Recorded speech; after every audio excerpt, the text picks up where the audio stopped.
มาเถิดท่านทำวันนี้ให้มีค่าวันเวลาหาความจริงไม่ลุ่มหลงถึงร่ำรวยสวยงามก็ต้องปรงดูตรงๆลงที่ใจให้คิดดูขอนอบน้อมองค์สมเด็จพระสัมมาสัมพุทธเจ้าโดยเสียงกล่าวกับนมัสการหลวงพ่อวิลาศีระโชโตพร้อมทั้งพระสงฆ์ทุกรูปสามเณรทุกองค์เจ้าค่ะ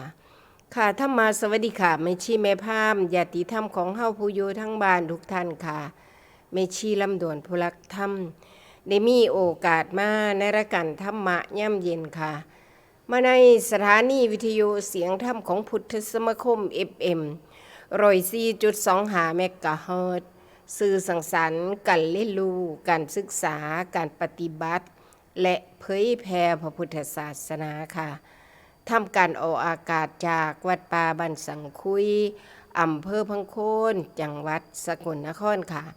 ค่ะญาติธรรมที่กำลังติดตามรับฟังอยู่ในขณะนี้ก็คือเสียงแม่ชีนั่นเองค่ะคำลังมาจังสี่ก็ได้นำคำตัดคำสั่งของพระสัมมาสัมพุทธเจ้านำคำเว้าคำเทศของคุณครูบาอาจารย์มาแปลงเป็นเสียงอีสานบ้านเฮาเอาธรรมะจอบบึงกฎแห่งกรรมมาฝากกันค่ะมื้อนี้ก็มาพบพ่อกันคือเก่านะคะในขณะนี้เมชีดำเนินรายการอยู่ที่วัดป่าอรัญญิกาวาสบ้านดงม่วงไข่อำเภอพังโคนจังหวัดสกลนครค่ะอากาศทางวัดป่าอรัญญิกาวาสกับฝนโปรยๆนะคะก็ถือว่าฝนตก2-3 มื้อแห้งตกแห้งเนาะมื้อนี้มาพบพ่อกันนำสิ่งลานพละน้อยมาเชิญชวนอวนตานทำความดีลาเว้นความชั่วเว้าแล้วเว้าอีกก็บ่เคยลืมเพราะเฮาสมัครเป็นนักเรียนวิชาดับทุกข์แล้วเว้ามานี่เกือบ20 ปีแล้วก็ยังเว้าความเก่าเพราะกิเลสตัวเก่าเฮาสิเฮ็ดจังใดหาทางออกจากทุกข์ก่อนสิหาทางออกจากทุกข์ก็ต้องรู้จักกับทุกข์นี่คือคำตัดสั่งคำเว้าคำเทศน์ครูบาอาจารย์เฮาสิเฮ็ดจังใดกะเข้าสู่ระบบความถูกต้องนำเพิ่นครูบาอาจารย์เพิ่นสอนตามหลักการไต่ไปเพิ่นว่าปฏิปทาไต่ไปปฏิบัติไปตามคำสั่งสอนของพระสัมมาสัมพุทธเจ้าไว้อันนี้เฮาบ่ลืมนะคะเพราะสิให้รู้เอาเองก็หายากอยู่แต่ว่าถ้าเฮาบ่ได้ตั้งอกตั้งใจพอเกิดศรัทธาซะก่อนคันศรัทธาเฮาบ่ได้ศึกษาตามคำสั่งสอนเพราะศรัทธากะสิไปใส่แนวอื่นก็ได้นะคะอันนี้เฮามาปลุกเราตัวเองแม่นบ่เพราะว่าวันเวลาบ่ค่อยท่าชีวิตของเฮาก้าวไปแค่เฮาได้ฟังขอเปรียบเทียบชีวิตของเฮาคือกันกับจูงโคเข้าโรงฆ่าสัตว์ว่าซั่นเห็นภาพบ่คะนี่คือคำเปรียบเทียบวันเวลาผ่านไปวันคืนผ่านไปกะความแก่ได้มาฟรีๆบ่ได้เฮ็ดหยังกะวันคืนผ่านไปเพราะเฮาศึกษาในเรื่องสมมุติเฮ็ดจังใดจังสิรู้แจ้งแทงตลอดนำเพิ่นแม่นบ่ธรรมที่เป็นคำสั้นๆจังซี่เฮาก็ต้องฟังซะก่อนฟังแล้วก็มาคิดพิจารณาอยู่กับจินตนาการจินตนาการอันนี้ก็ต้องคิดสิ่งที่เป็นไปได้ตามคำสอนเด้แม่นบ่คันว่าจินตนาการมีหลายอย่างเพราะว่ามันปรุงมันแต่งแล้วแต่สิคิดพอสัวก็แม่นดีก็แม่นทำเบิดทำสัวทำดีอันนั้นคือเฮามาปลุกเราจิตใจตัวเองทำแล้วทำอีกเฮ็ดแล้วเฮ็ดอีกเพราะการประพฤติธรรมนี้มันบ่แม่นแนวเว้าเอามันจะต้องเรียน2สิ่งฝ่ายทางภาคปฏิบัติก็คือมีหลักการแผนที่แม่นบ่ก็นำสู่เข้าการปฏิบัติ คำว่าสั่นก็บ่ได้เกิดวินัยแม่นบ่เป็นหลักปฏิบัติแต่พระธรรมนั้นเป็นคำสั่งสอนที่เฮาจะต้องเข้าสู่การประพฤติปฏิบัติมันจังสิสามารถรู้เห็นเป็นเองตามลำดับไปอันนี้ล่ะจังเพิ่นว่าปลุกเราปลุกให้ฟื้นขึ้นมาฟื้นออกมากินอ้อยทั้งป่ายจืดบ่สั่นแต่ว่าทางโลกเฮาบัดกินอ้อยทั้งกกเห็นภาพบ่คะเปรียบเทียบอันนี้แม่นเด้เพราะว่าเฮาอยู่บ้านอยู่เฮือนคิดแล้วโอ้ยมีแต่สิได้สิมีสิเป็น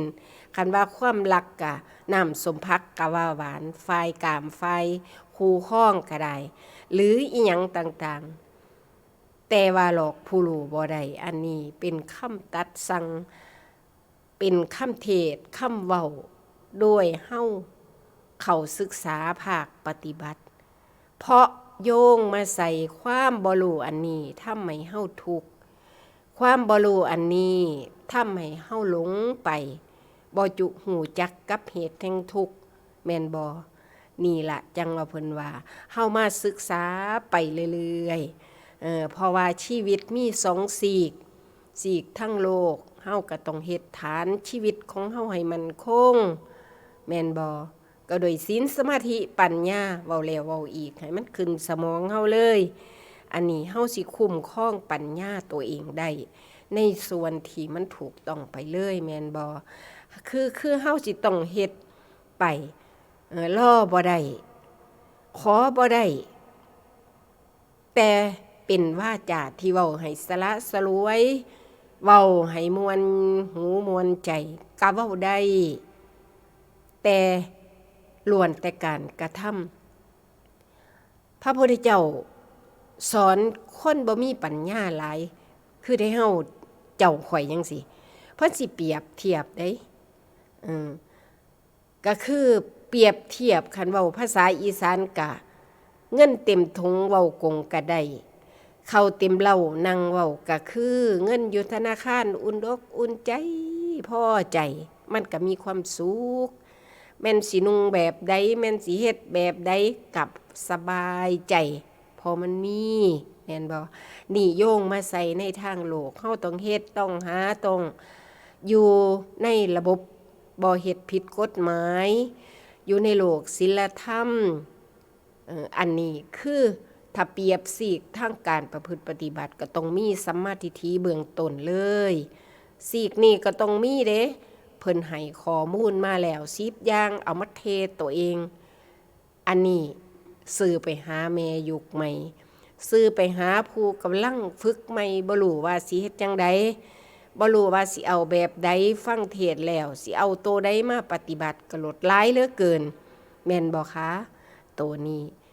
ก็เอามาสิเป็นหัวข้อสิเป็นหยังก็เอามาโลดเลือกเอามามักสอบใจที่คำเป็นคำตัดคำสั่งธรรมะหมวดใดกะยาเพราะว่า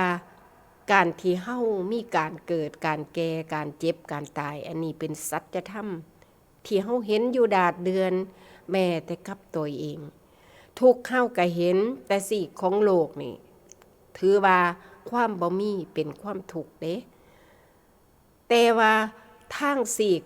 โลกุตตรธรรมสายนิพพานครูบาอาจารย์เพิ่นก็กำชับสอนให้รู้สาเหตุแห่งทุกข์สอนให้เห็นทุกข์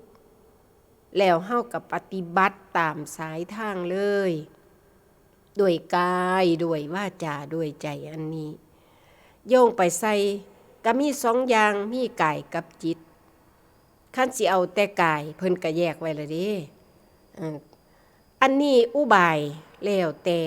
พระพุทธเจ้าสอนเรื่องอุบายนี่แล้วแต่ผู้ใดสิฉลาดในอุบายเด้สิเอามุมใดมาสอนใจตัวเองก็ได้เพราะชีวิตอยู่ที่การศึกษาและสงเคราะห์เบิ่งดูเพิ่นรวมลงมาแล้วนั่นก็โดยชาวบ้านของเฮาก็มีทานแม่นบ่ทานก็คือการให้เสียสละ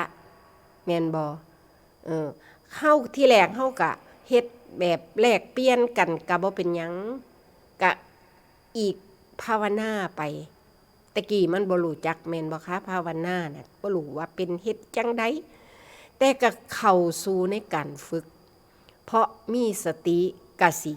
มีปัญญาพระพุทธเจ้าเว้าคักล่ะเฮาจับประเด็นลงโตปฏิบัติเลยก็จังเพิ่นบอกว่ามีสติก็คือระลึกรู้อีหยังก็ข้อมูลที่เฮาใส่ไว้เด้สั่นเฮาก็เรียนน้ำสิ่งนอกก็น้อมเข้ามาสิ่งทางในน้อมเข้าน้อมออกบ่ได้เป็นหยังเด้เห็นหยังเรียนเบิดเขาด่าหัวบ่มีเวลาเครียดเพราะว่าเฮาต้องการศึกษาใช้เวลาในการศึกษาบางเทื่อเฮาก็หาประสบการณ์จริงอย่าถิ่มเลยนะคะเพราะเฮาสิอยากรู้จักความคิดตัวเองกับฝึกสตินั่นเองเขามารู้หยังรู้ความรู้สึกตัวเองนี่เห็นบ่วนกลับขึ้นมาใส่กายวาจาใจของเฮาสิเว้าก็เว้าดีๆเพิ่นว่าเพราะว่าเพิ่นให้ล่ะเด้ให้สิ่งที่เฮาสิต้องประพฤติปฏิบัตินี่ถ้าเว้าเป็นหลักธรรมกับฆราวาสธรรมแม่นบ่เพราะว่าหยังว่าติเพราะว่าให้หยังเพราะว่าการทานก็แปลว่าการให้แม่นบ่เบิ่งเพิ่นเว้าสิ่งที่มันประกอบสิ่งย่อยสิ่งนั่นสิ่งนี้มันแม่นความเพิ่นเด้ถ้าเฮาเฝ้าสังเกตจอบเบิ่งเนาะเฮามีทรัพย์เฮาก็อุ่นอกอุ่นใจเด้ถ้ามันบ่หลงนั่นคือตัวประเด็นแต่ถ้าหลงเพิ่นไปนี่เห็นบ่ขาดสติแล้วเด้เฮาสิหลงนำเงินนำทองแต่ว่าจับประเด็นหนึ่งให้ได้ว่าทุกเรื่องทุกแนวคำเว้าครูบาอาจารย์เพิ่นเว้าเฮามาเกิดนี่เฮาโดยความหลงมาครูบาอาจารย์เพิ่นเทศแบบนี้เด้เฮาเอามาจอบเบิ่งหลงมาทรัพย์สินในโลกอันนี้ก็มายืมเพิ่นใช้แม้แต่กายสังขารอันนี้กายกับความคิดอันนี้ก็มันมาอาศัยกันทั้งสองฝ่ายอันนี้คันสิมีตั้งแต่กายบาดนี้เฮาเรียนบ่รู้เรื่องสมัยใหม่เรียนใส่หอน้ำคอมพิวเตอร์แม่นบ่โอ้คอมพิวเตอร์อันนี้ก็คันเขาบ่เอาข้อมูลมาใส่คันบ่มีสมองคันแม่นเป็นคนก็ได้แม่นบ่ฝ่ายทั้งนี้บ่มีสติความรู้สึกตัวอีหยังมันก็บ่ฮู้จักอีหยังเฮียนไปเลยแต่ละอันแม่สิเว้าธรรมะจอบเบิ่งบัดมันสิตื่นมันก็บ่บอกเฮาเด้ตื่นนี่ตื่นหยังหมายถึงเป็นจังซี่เองแต่ว่าหลักการปฏิบัตินี่ต้องเฮ็ดเด้กายฝากไว้กับศีลจิตใจฝากไว้กับธรรมแนวทางพระพุทธเจ้าสอนเพิ่นห้ามมีหยังก็บ่เฮ็ดละแม่นบ่เพิ่นให้ละชั่วก็ต้องพยายามละชั่วมีหยังหลายอย่างเหลือเกินแต่กระต้นทุกต้นชั่วก็คือกายของเฮานี่เองแต่จิตใจนั่นเป็นประธานมันสั่งเฮาสิใส่ข้อมูลฝ่ายดีหรือฝ่ายชั่วนี่จับประเด็นให้มันเลยจังได้โยงมาใส่ว่าสมพ่อเพิ่นว่าละชั่วแม่นบ่ละชั่วแล้วก็ทำดีก็ถือว่าเฮามาเกิดด้วยกิเลสมีกิเลสโลภโกรธหลงตัณหาราคะต่างๆพอมันมีกิเลสตัณหาราคะโลภโกรธหลงอันนี้เฮ็ดหยังก็อย่าอยู่กับกรรมเด้เฮาเป็นสัตว์โลกนั่นบ่กรรมดีมันก็กรรมชั่วบ่กรรมชั่วมันก็เฮ็ดชั่วบ้างดีบ้างมันอยู่ซื่อๆบ่ได้เลยเพราะมีโตบังคับอยู่ก็คือตัณหาราคะความโลภความโกรธความหลงมันอยู่เบื้องหลังกรรมเป็นตัวหมุนอันนี้คืออุบายสอนจิตตัวเองมันเห็นภาวะแต่จังว่าหลวงปู่เสาเพิ่นว่าศึกษาธรรมขั้นต้นขั้นพื้นฐานขั้นย่านบาปบำเพ็ญบุญก็ให้ฮู้เรื่องกรรมบัดหาเฮามาศึกษาเบิ่งหลายสายหลายอันหลายแนวฟังเทศน์ฟังธรรมครูบาอาจารย์รู้เรื่องกรรมนี่เป็นประโยชน์แก่การประพฤติปฏิบัติอีหลีเด้เพราะมันฮู้ละกรรมชั่ว มันบ่ควรสิเฮ็ดเลยเพราะเฮานี่อยากได้แต่สิ่งดีๆปัดโยงไปใส่อริยสัจผุนหานี่ทำเหตุชั่วผลจะต้องชั่วนี่สั่นวิธีแก้ก็คือต้องหยุดทำอันโตนั้นเพราะเฮาเกิดมากับความหลงเฮ็ดเป็นกรรมแล้วมันก็เป็นวิบากสันตัวล่ะผลของมันสันตัวล่ะเจ้าสิไปไสเพิ่นว่าเป็นอจินไตยแท้ๆเวลากรรมให้ผลจังสิไปป่วยไปหาหมอแม่แต่หมอก็บ่ฮู้จักบ่มีโรคเลยแต่ป่วยเจ้าสิว่าจังได๋เพิ่นเว้าซำนี้แม่ซี่บ่เคยเสือแต่น้ำจอบเบิงเขตแต่ละเขตผู้ที่ใกล้โตผู้ที่เฮาสามารถรู้นำเบิงอาการแม่นบ่ป่วยมีญาติธรรมผู้หนึ่งเป็นเพื่อนกัลยาณมิตรกันนี่ล่ะฮู้ดีเป็นแม่วัดแม่ว่านำกันมาพอบ้านเพิ่นจนบวชจนเป็นทิศเป็นจานพุ่นล่ะป่วยแล้วก็พาไปโรงเมียก็พาไปโรงพยาบาลอันนี้คือเขตศึกษาของแม่ซี่เด้จอบเบิงซื่อๆบ่ได้ไปเขาเจ้าบ่รู้หยังดอกว่าขาน้อยจอบเบิงเพิ่นแต่ฟังดูเหตุการณ์ผู้ที่ใกล้ชิดนั่นคือเฝ้าคอยสังเกตคือเฮาอยากศึกษาเรื่องกรรมแม่นบ่คำว่าสั่นใจเฮามันบ่ลงเด้มันต้องป้อนเหตุป้อนผลในขณะเดินทางนั่นเพราะว่าเดินทางสายมักนี่มันต้องมีเหตุและมีผลแม่นบ่แต่ถ้าฝากนี่ไปบ่มีเหตุมีผลเด้เหนือเด้นั่นเฮาสิไปเอาตัวเนื้อมาโลดทั้งที่เฮาบ่รู้ต้นตอมันก็รู้ได้ยากคือกันเด้เพราะว่าตัวตนเฮาสิตีกินก่อนคือครูบาอาจารย์เพิ่นเว้าแม่นบ่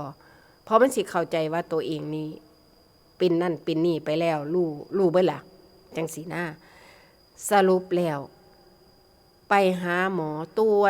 วจศรีนครินทร์ป่วยอยู่เป็นอยู่บ่มีโรค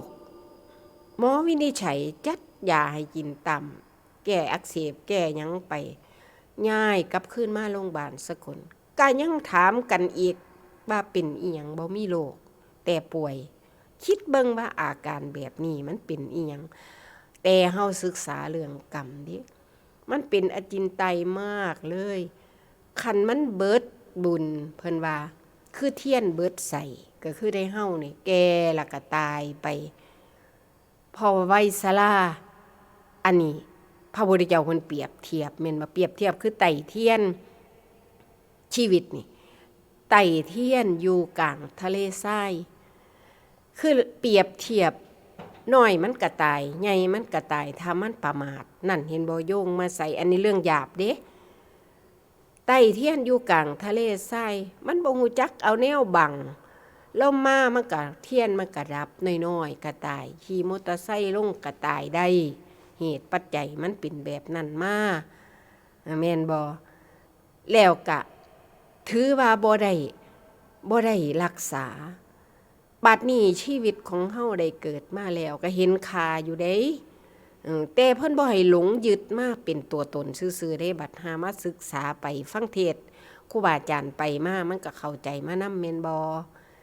อันนี้คือโตปฏิบัติที่สิเอาลงไปเฮาก็ได้แต่รักษาไต่เทียนอยู่กลางทะเลทรายเฮามาสิเอาความสมมุติอันนี้มาเป็นของจริงมันบ่ได้เพิ่นเว้าปานใดก็บ่เคยฟังมีตั้งแต่อยากได้อยากมีของตัวของตนบ่ได้มาก็ศูนย์โกรธบ่ว่าเพิ่นว่าโตแม่นบ่เพียงแต่มันอ่อนโตลงเฮาฮู้แล้วจักสิไปเถียงอีหยังจักสิเอาอีหยังฮอดบ่มีแนวเอาจังสิได้เว้านำเพิ่นได้เด้แม่นบ่แต่ว่าเว้าได้ซื่อๆก็บ่เป็นหยังนกแก้วนกขุนทองแต่เหตุเกิดขุนเจ้าเอาไว้บ่อยู่เด้เขาหัวเจ้าของเด้เผาหัวเจ้าของแล้วก็พักใส่ผู้อื่นเด้ด่าหายเด้เสียแม่นบ่อันคือส่วนเสียนี่ล่ะจังว่าเพิ่นว่ากรรมอันนี้เว้าต้องรู้เรื่องกรรมบัดนี้เฮาบ่แม่นตั้งแต่ละ ดีกรรมชั่วแล้วมาทำกรรมดีก็ฟังอีกแนวหนึ่งเพิ่นสอนมาพระพุทธเจ้าสอนมาครูบาอาจารย์สอนมามันเป็นของครูที่มันอยู่น้ำกันเลยบาปกับบุญกันเดียวกันแต่ฝ่ายนี้ฝ่ายบาปน้ำตาน้องนาฝ่ายนี้ฝ่ายบุญมีความสื่นบานหลงไหลได้ปลื้มแม่นบ่สายนิพพานเนี่ยรถอยู่เหนือเบิดบาดใดบาดนี่บุญเพิ่นก็ฮู้จักว่าบุญบาปเพิ่นก็ฮู้จักว่าบาปแต่การที่เฮาสิเดินทางสายมรรคนี่จำไว้คำเดียวคือบ่มีต้องฝึกละบาปอย่างเดียวเลยอันบาปสิเอามาแกมอริยมรรคนี่บ่ได้เลยเด้เพราะความเป็นชีวิตของเฮานี่มันจะต้องเป็นสัมมาทิฏฐิความเห็นถูกต้องเบิดบ่มีอันบ่ดีแม่นบ่เพิ่นจังได้ย่อลงมาเป็นกรรมบท10นี่กายของเฮาก็มี4เอาย่อลงมาอีกให้เฮาได้ศึกษาแม่นบ่กายอันนี้ก็ได้ก็ศีลโทษบ่ให้เฮ็ดใครอยากเฮ็ดก็เฮ็ดไปบ่ได้บังคับผู้ใดเลยแต่ผลมันออกมานี่น้ำตาน้องนานี่ก็บ่ว่ากันแม่นบ่แต่ถ้าเฮาบ่ได้ไปเกี่ยวเนื่องเป็นลูกเป็นครอบเป็นครัวเป็นอันเดียวกันเฮาก็บ่ไปได้ไปฮู้จักกับเขาเด้โตไผโตมันเด้แต่ภาษาอีสานเนี่ยเมซี่ศึกษา3อย่างในคำตัดสั่งคำเทศครูบาอาจารย์ผู้เพิ่นพาเดินทางในทางดับทุกข์ภาษาอีสานเฮาเอาไปนำจอบเบิ่งก็ได้แม่นบ่เสือกเส้นเดียวย่างไปบ่เหยียบห้อยกันเบิ่งคำอีสานซำนี้เมซี่หาจอบเบิ่งเด้จอบเบิ่งหลายปีก็จังเข้าใจว่าโอ้แม่นความเพิ่นมันโยงไปโยงมาได้ปฏิบัตินั่นเฮาเปรียบเทียบเฮาบ่รู้ศึกษาเรื่องบุญเรื่องบาปเรื่องกรรมดีกรรมชั่วกรรมบ่ดีบ่ชั่วที่มันเหนือกรรมเฮาก็ต้องได้รู้ไว้ก็ต้องฝึกใส่เป้าหมายเด้เพราะว่ามันเริ่มลงมือลงใจนี่มันต้องมีเป้าหมายเด้บ่ว่าทางโลกหรือทางธรรมเด้มีอยู่เด้เป้าหมายแม่นบ่เจ้าสิว่าเฮ็ดไปจังซั่นล่ะจิ้มๆจำๆเพิ่นว่าไปวัดก็ไปซื่อๆเฮ็ดหยังมันต้องรู้นี่เห็นบ่โยงเข้ามาใส่ผู้รู้อันนี้คือจิตของเฮาสติปัญญาหลายอย่างเหลือเกินจังได้เป็นชีวิตฝ่ายกายอาการ32เห็นอยู่บ่เฮาสวดอยู่หั่นแต่สรุปแล้วก็ต้นทุกข์ก็คือขันธ์5อันนี้ขันธ์5อันนี้คันแม่นเฮาบ่ได้ศึกษาบ่ได้ภาวนายึดมาเป็นตัวเป็นตนมันแน่นหนาเหลือเกินเพราะเป็นอุปทานในเมื่อว่าเฮามาฝากไว้กับความสมมุติแล้วบ่รู้จักคันมันเปลี่ยนไปมันผัดผากเฮาจังได้ทุกข์หลายแม่นบ่นี่มันเป็นสายเป็นปอยอยู่เฮาก็ศึกษาไปฟังไปแล้วก็ค่อยพิจารณาให้รู้เห็นความจริงนำเพิ่นอันใดมันเป็นเหตุแห่งทุกข์ฝึกให้รู้ทำเพราะเฮามีสัมมาทิฏฐิเบื้องต้นแล้วเอามาเทศเจ้าของซะก่อนให้มันผ่าน10อย่างนั่นก็ได้เอาเฮาเชื่ออยู่บ่เชื่อว่าท่านเชื่อบางเทื่อนี่ท่านนี่เฮาก็ได้จอบเบิ่งคือกันเด้ท่านเป็นตาได้บุญท่านสิ่งที่มีประโยชน์ท่านแล้วบ่หวังผลท่านแล้วเป็นการเสียสละเพื่อหยังนั่นมันจะโยงมาใส่ว่าสิเอาแบบใดเพื่อหยังคันเฮาว่าเพื่อโอ้ข่อยอยากไปสวรรค์ชั้นฟ้าก็ไต่เต่ามาคือเมซี่ก็เคยไต่เต่าคือกันปรารถนานิพพานนั่งปัจจโยโหตุอวดีดอกเพิ่นอธิษฐานก็ได้แต่บ่รู้ปานใดดอกแต่บัดสิมาหยุดอยู่พัดโอ้ยได้ผัวผู้ฮู้ได้สู้ผู้ดีล้างถ้วยใบเดียวก็เซาอ่อนบุญหลายหั่นนี่เฮ็ดลูกเดียวคันเพิ่นว่าดีนั่นไปวัดไปว่าแม่นบ่คนแต่กี้ มันเฮ็ดคักอยู่เด้แม่นบ่เฮ็ดหยังก็ได้เฮาก็บ่เคยลืมแต่ว่าบ่ลืมศึกษาบ่เฮาลืมศึกษานี่บ่ได้เด้มันสิพอเท่านั้นมันสิบ่ได้ไปน้ำเพิ่นเฮาก็เบิ่งไปทางฝ่ายฟังฝ่ายพิจารณาก็คอยมันสิฟู่บ่ได้นิทานนิเทินเอามาใส่ใจไว้ผู้เพิ่นเป็นบัณฑิตเพิ่นก็เฮ็ดแต่สิ่งดีๆแม่นเฮาสิฟังสุตันตปิฎกนิทานก็เอาโยงมาหยิบมาสอนตัวเองบ่ได้ลืมตัวเองเพราะว่าการที่เฮาสิรู้เส้นทางรู้ธรรมนี่มันต้องรู้ตัวเองเด้เจ้าสิไปรอบโลกก็อย่าเจ้าต้องโยงกลับขึ้นมาสอนตัวเองให้ได้เห็นบ่นี่เฮาสิเฮ็ดจังไดลางเทื่อเฮาเอามาใส่กับปัจจุบันก็ได้ลางเทื่อเฮาหายหมาเนาะหายหมาหายไปหมาก็เป็นขันธ์ห้าคือกันลางเทื่อเฮาเชื่อว่าจิตวิญญาณของหมาจังซี่มันก็ฮู้จักอยู่แต่มันก็ซ้ำหมาเฮากินอันใดอยู่อันใดมันก็อยากอยู่คือเฮาฮู้จักแต่สิ่งดีๆเฮาห้ามมันก็แฮงอยากเฮ็ดนอนโต๊ะนอนเตียงนอนหม้องที่เฮาอยู่พุ่นเพราะจิตของมันก็คือกรรมเป็นตัวหมุนมันก็รู้ได้แค่นั้นก็สัญชาตญาณแม่นบ่บัดนี้เฮาก็ศึกษาให้ลึกไปกว่านั้นเด้ล่ะบาดนี้เพราะว่าหยังว่าติ1ล่ะเฮามีความศรัทธาเลื่อมใสให้ชัดเจนเอาให้พ้นอบายภูมิทั้ง4นี่ก่อนเป็นได้ก็เป็นเอาแบบนี้ดีกว่าเพราะสัมมาทิฏฐิเฮาเชื่อล่ะว่าให้ทานเพราะเส้นทางตัวนี้คันเฮาบ่เชื่อเฮาก็บ่ได้คบบัณฑิตเฮาก็บ่สามารถรู้คือบ่ได้ฟังเทศน์คำตัดสั่งพระพุทธเจ้าสอนแนวทางดับทุกข์จังซี่แนวทางอริยสัจทั้ง4ครูบาอาจารย์แนวทางนี้เฮาบ่ได้สนใจเฮาก็พลาดโอกาสอีกเด้เฮาเชื่อไปตามลำดับเพราะว่าความเชื่อนี่จะเกิดศรัทธาแล้วก็เฮาก็ศึกษามีการศึกษาไปแล้วก็รู้ไปอันสิ่งที่เฮาบ่เคยได้ยินเฮาก็ไขใจออกมาเลยคอยเฮ็ดคอยทำไปเรื่อยๆแต่เรื่องกายเรื่องวาจาเรื่องใจ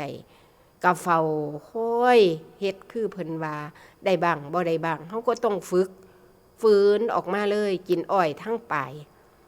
แม่นบ่อันถ้ำโลกุตตรธรรมนั่นมันบ่ได้อยากเฮ็ดจักเม็ดใดแต่ว่าหนทางของเพิ่นต้องรู้ทุกพุ่นมันบ่รู้มันสิเฮ็ดจังได๋เพราะมันติดแต่กี้แม่ชีก็เคยสงสัยเป็นหยังจังฝึกเอาทุกจังรู้ทุกมาสรุปแล้วไปจอบเบิ่งเจ้าของแม่นบ่คันบ่เห็นทุกบ่เห็นคือเพิ่นว่ามันบ่ยอมเสือเลยเด้มันก็ยินดีอยู่หั่นแหล้วยินดีสวรรค์โอ้ยสิไปเรื่องล่าอยู่สวรรค์สั่นนั่นสั่นนี่ทางเฮ็ดจังได๋สั่นก็บ่เป็นหยังเบิ่งมันไปแต่ซีกที่เฮาบ่ปาการศึกษาเพราะมีหลายลำดับเหลือเกินก็คือไต่ไปลาดลงตามลำดับแม่นบ่แม่น้ำหลายสายมาสายใดเฮ็ดจังไดก็ได้ว่าตั้งแต่บ่ทำชั่วบ่เบียดเบียนผู้อื่นบ่เบียดเบียนเจ้าของโอ้ยข่อยสิได้เบียดเบียนผู้ใดแม่สิเงินซื้อเราข่อยก็เงินข่อยจะเฮ็ดหยังข่อยก็เฮ็ดแต่ว่ามันมีกิเลสนะกิเลสบางเพราะว่าวาจาเห็นอยู่บ่เพิ่นเฮ็ดให้มาวาจากะซีน่ะ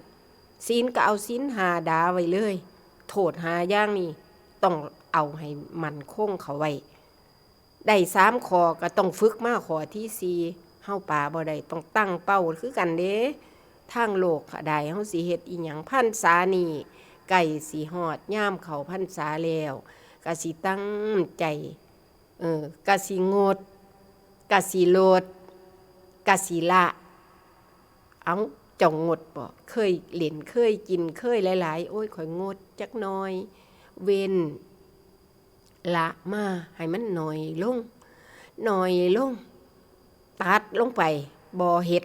ตั้งใจโอ้ยมีกำลังใจพอเฮาเฮ็ดแล้วเฮาเกิดการเปรียบเทียบเด้เพราะว่า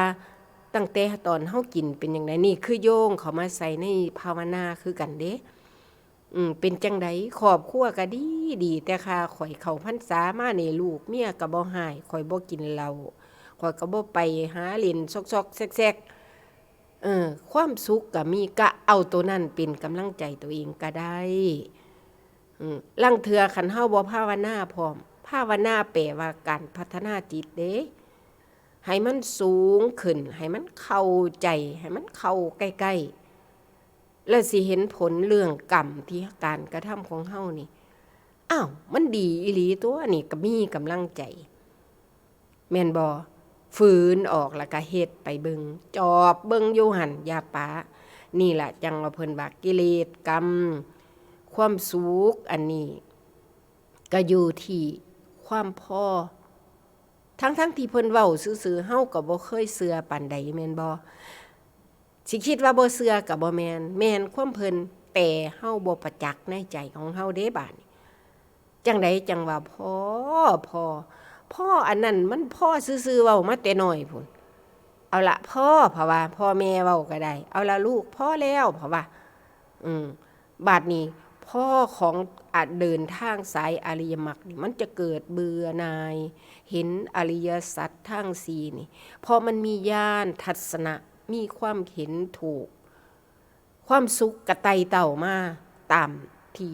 สมควรแก่ทำเฮาฝึกนั่นไผสิมาบอกเฮาได้เฮามีความสุขตะกี้ค่อยทุกข์หลายกว่านี้แน่เว้าได้เต็มปากเด้มีซี่ก็เคยเว้าจังซี่คือกันเพราะว่ามันมีความสุขกว่าแต่เก่าโอ้ยสมพ่อมั่วๆเนาะบางเทื่อปฏิบัติไปที่เฮามาเห็นมุมนี้แต่ช่วงแรกๆนี่มันสิริตนเจ้าของสะดุ้งเลยเด้เป็นอาการแบบนี้ก็เคยมีนะคะบางท่านก็สิเป็นคือกันอยู่ก็มีลองฟังกันไปแล้วก็เอาไปสังเกตตัวเองลืมบ่ได้น้อมเข้าน้อมออกอยู่หั่น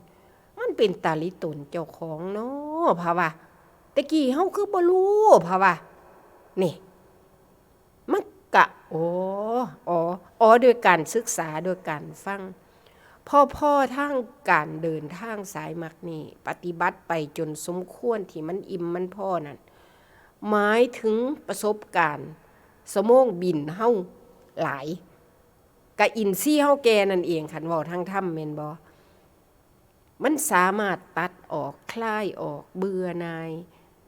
เบื่อมันบ่แม่นพ่อมันบ่แม่นว่าพ่อเท่านี้มันพ่อแบบว่าบ่เล่นนำคันเว้าภาษาไทยเฮาเนาะ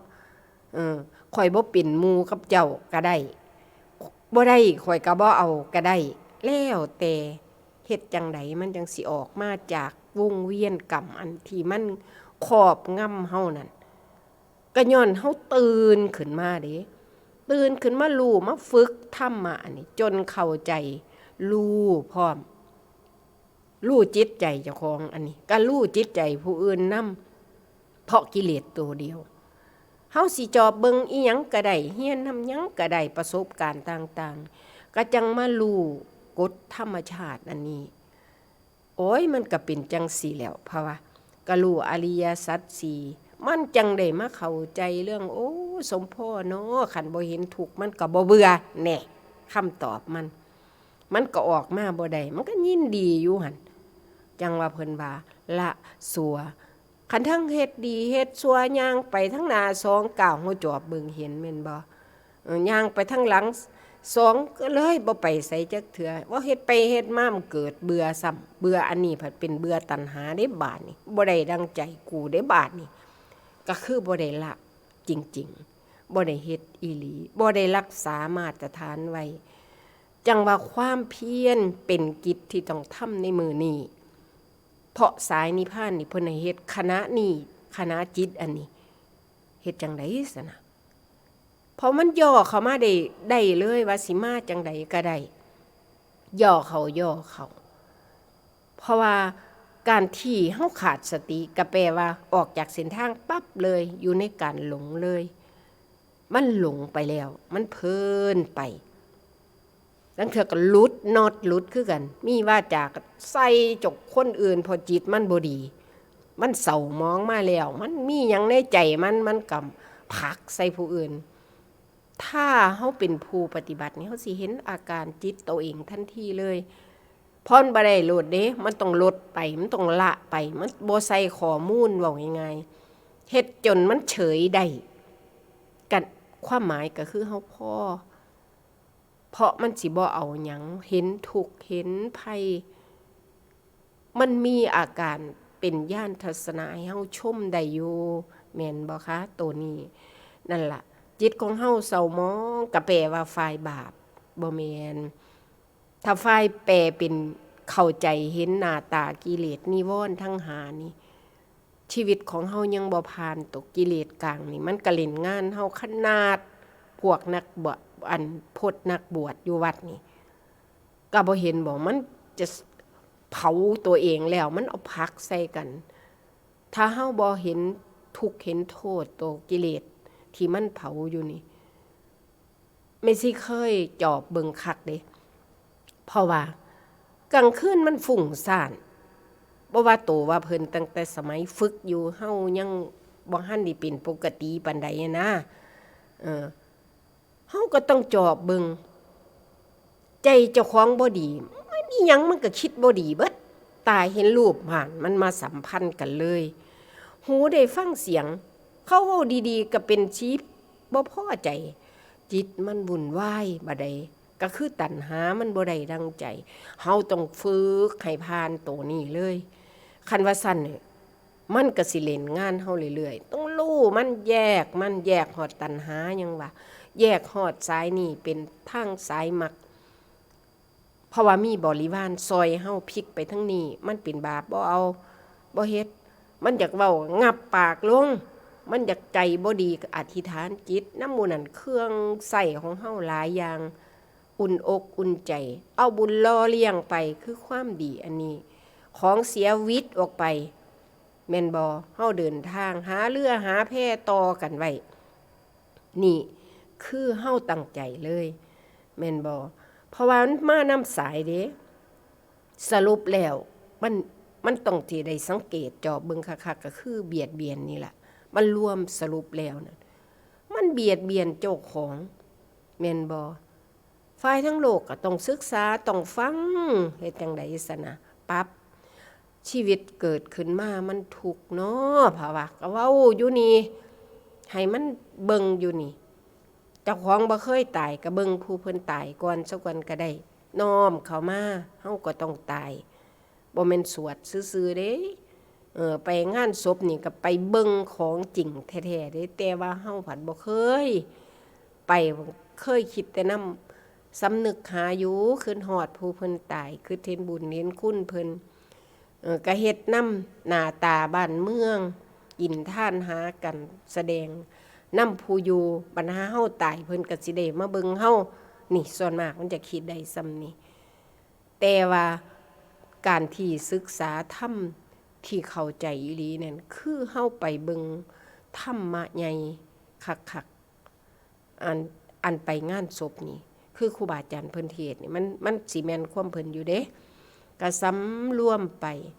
บ่ฮอดยามเข้าใจมันก็บ่เข้าใจดอกแต่เฮาเข้าสู่เส้นทางให้มันละเอียดไว้เพิ่นห้ามก็บ่เฮ็ดละแนวมันบ่ถูกบ่ต้องเพราะมันต้องมีครบบัณฑิตครบเฮ็ดอาชีพกะเฮ็ดให้มันถูกคันเฮ็ดละมันเศร้ามันมองมันบ่แม่นกะได้กะบ่เอาละคิดหาแนวมันสิบ่เป็นโทษภายหน้าเพราะว่าหยังการที่เฮารู้อริยสัจนี่รู้เหตุนี่มันจะรู้ผลพร้อมเด้ถ้าเฮาเข้าใจเรื่องอริยสัจนี่ถ้าเฮาเห็นนี่แต่กี้นี่บ่รู้แต่รู้ที่เฮ็ดเหตุแบบเรื่องของเฮานี่เลยแต่บัดนี้ย่านทางมาทางย่านบาปนี่เอาตัวนี้เป็นทางอายซัวกว่าบาปตัวนี้ซอยเฮาได้อีกระดับหนึ่งความเพียรนี่ก็คือกันเป็นจิตที่ต้องเฮ็ดตั้งอธิษฐานจิตไว้บ่แม่นขอเด้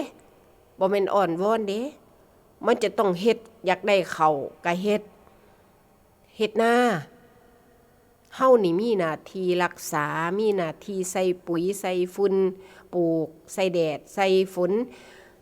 รดน้ำพรวนดินเฮ็ดได้เท่านี้นั่นคือการสร้างเหตุแต่ผลของมันออกมาเอง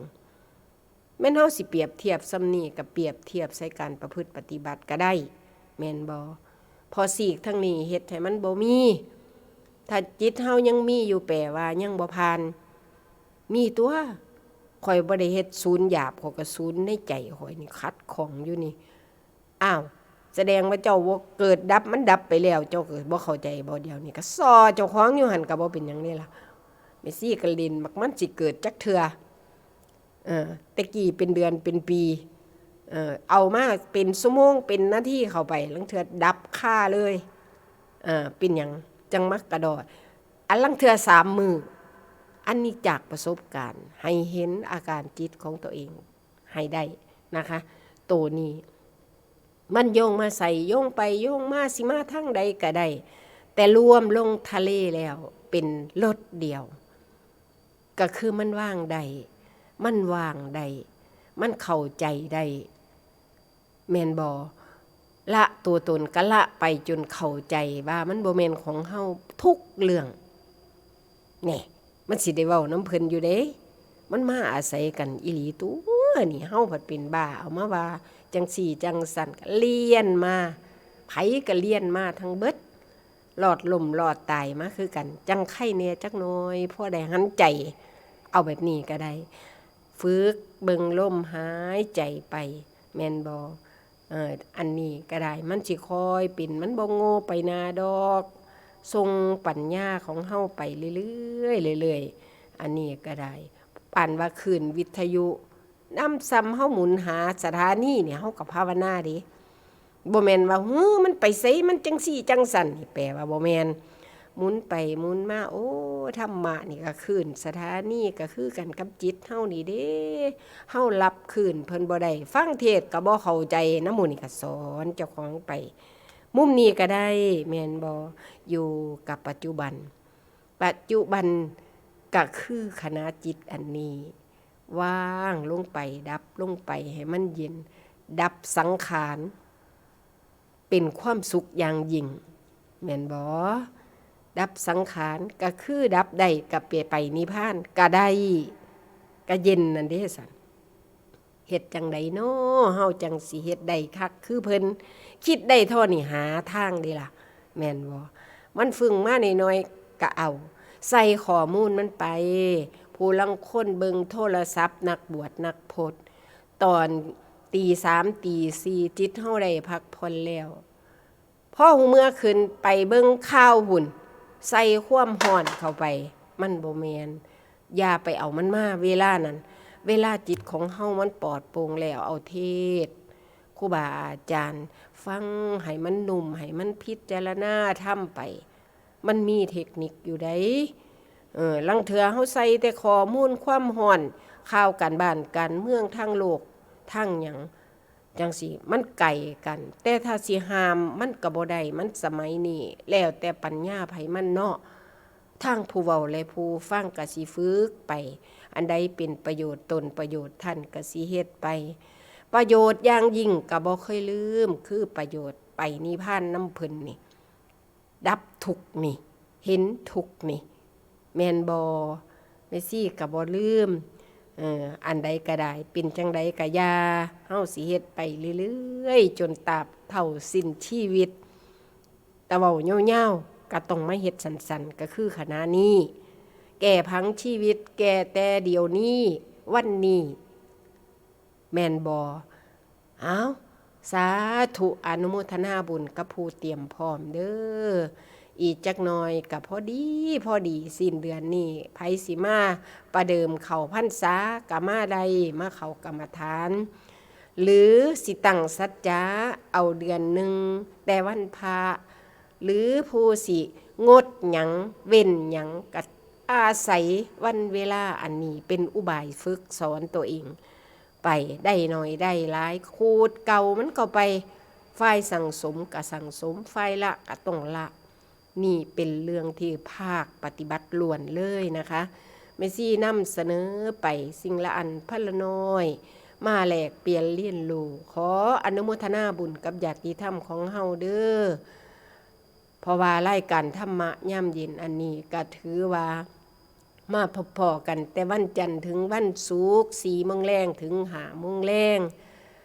ฝ่าฝนสุรท่าบ่เป็นใจก็บ่ได้เปิดแม่นสิเว้าสดก็ได้กับเปิดบ่ได้แม่นสิจัดได้